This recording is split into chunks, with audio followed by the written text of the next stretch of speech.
out with the highlights here and what's happening in terms of payments volume, which is going up, but up a slower bump than we saw last quarter. So there were very high expectations going into this quarter, given that they had a solid beat last quarter. And in order to move the shares, they really had to beat. So they did beat on all of their own guided metrics, on analyst estimates. They even raised forecasts. So you see the shares are up. Investors are reacting very positively to this. I think it's really a boost of confidence for investors in this company because they're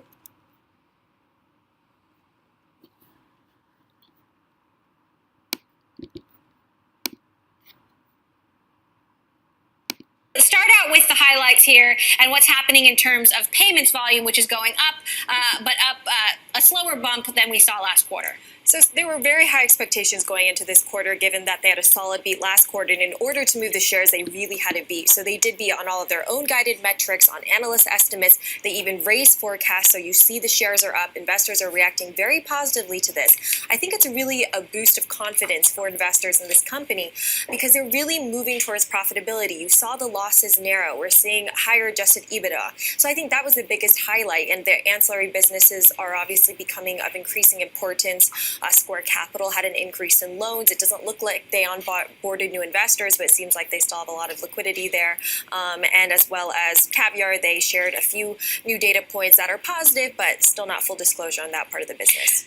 Chris, how would you rate the progress here, especially given that they're trying to bring on larger companies? The progress is awesome. Over 50% year-over-year growth. They showed $12 million of EBITDA this quarter. And I think overall, this merchant acquiring business is a really attractive, it's a category. It's a large market.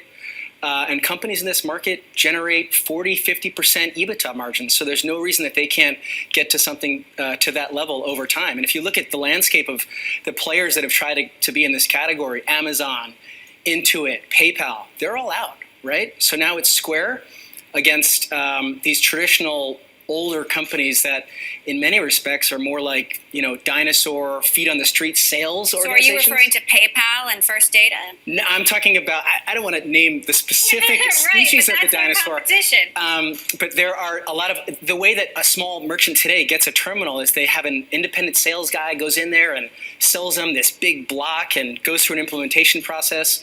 Square is totally self-service, and it's an amazingly simple, beautiful product experience, and that's why people are taking it, and they're making huge progress on signing up more and more merchants. How about the online lending business, Selena, and what's going on with Square Capital, given what we've seen with some of the other players in the market struggling, like Lending Club?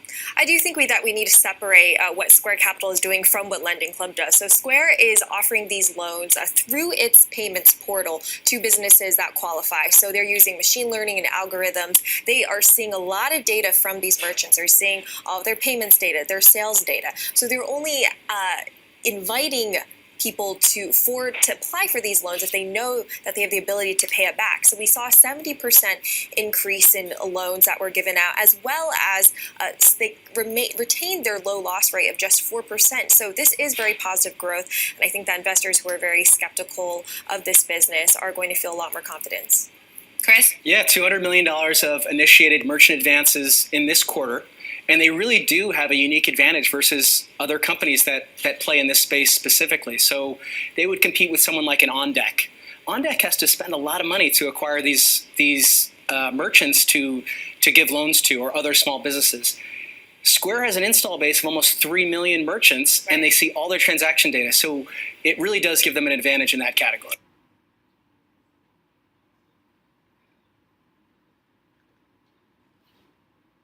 Today is November the 1st, which obviously means it's the first day of open enrollment for Obamacare.